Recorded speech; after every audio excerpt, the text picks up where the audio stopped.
Welcome back to Media Talks TV with your host, Tony J. With this segment of retrospectives, today we're going to talk about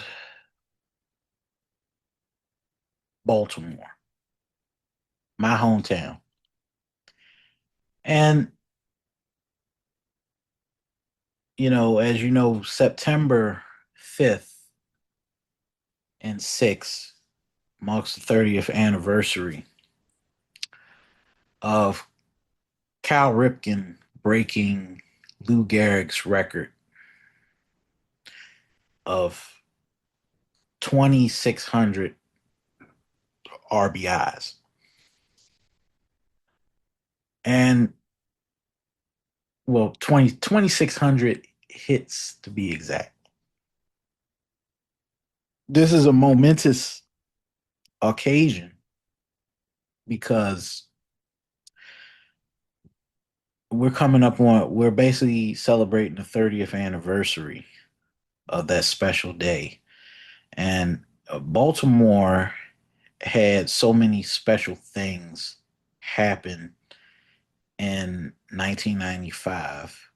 Not just Cal Ripken, but also, Baltimore in 1995 was really the turning point for us as a city.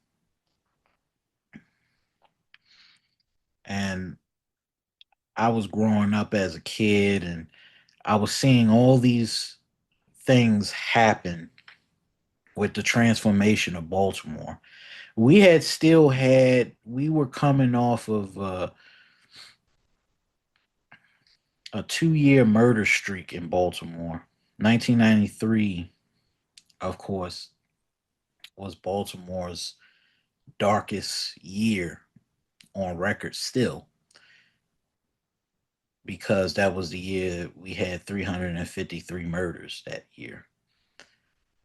And it was the worst time in Baltimore's history. I don't think we've ever broken that record, thank God. But we had a situation where Baltimore was at a turning point. And like I said, so many things happened because I was about 5 years old when all these things happened. That year, Lexington Terrace and I believe Lafayette Courts was torn to the ground,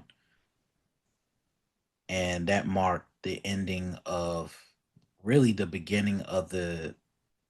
ending, the beginning of the end of public housing as we knew it. And when those towers went down, I remember seeing it on TV, Lexington Terrace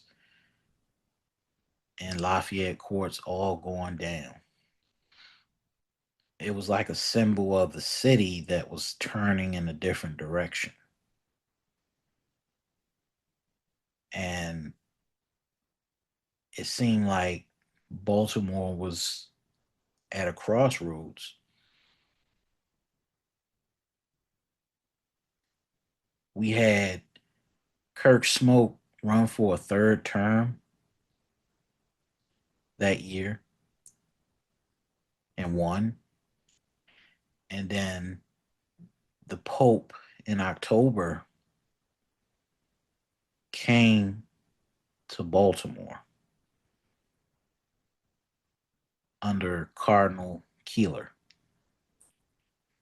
All these things were happening and it became really like a cultural symbol for Baltimore. But the biggest cultural symbol that happened in 1995 was the year when Baltimore finally got a football team. When the Cleveland Browns decided that they were going to move their team to Baltimore, and we were finally getting another NFL franchise in the city after the tragic loss of the Colts. And that was something that really, like, when the Colts left Baltimore, it was devastating to the city. But that announcement in 1995 from Art Modell,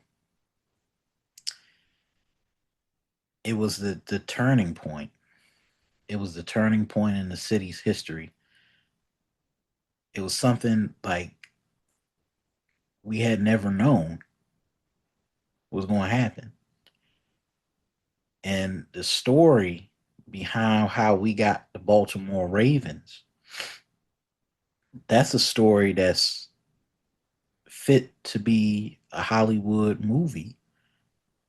You know, how we lost the team and then we gained the NFL franchise.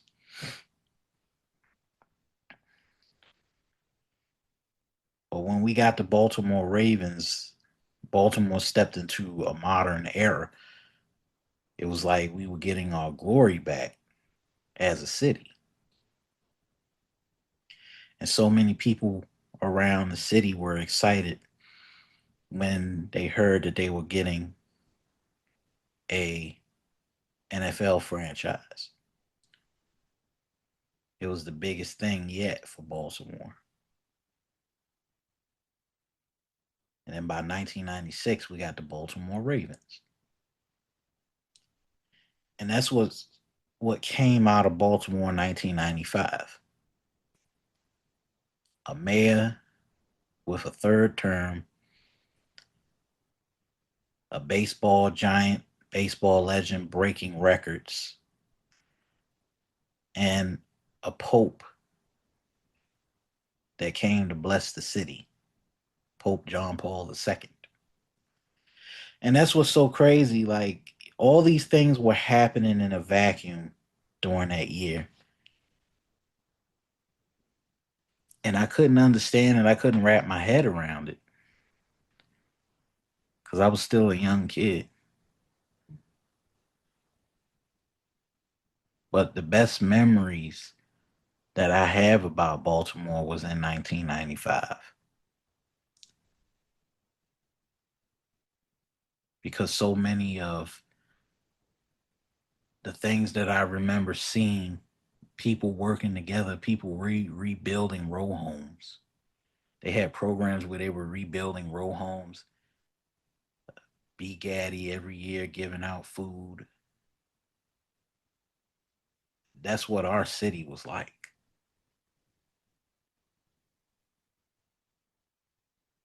It was like everything was transforming in Baltimore. And that's what I never forgot.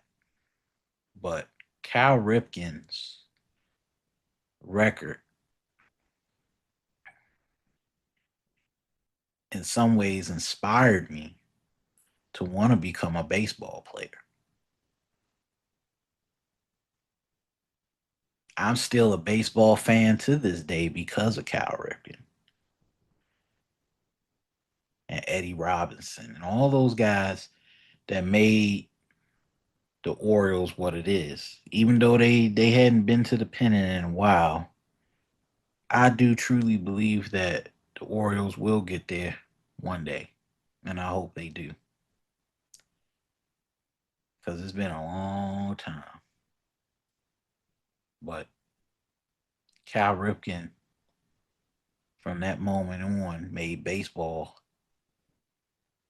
a really popular sport at a time when it was on the decline. He was the face of everything that was good about the sport. And I never forgot those days. And I never forgot Memorial Stadium either. They were still playing at Memorial Stadium up until they tore it down. And all I could hear was roaring crowds everywhere, which was so great, so interesting.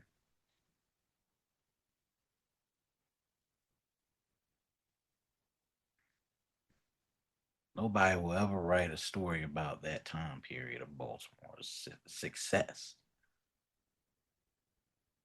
But I hold it near and dear to my heart because for the first time I got to know what my city was all about and the potential that it still has.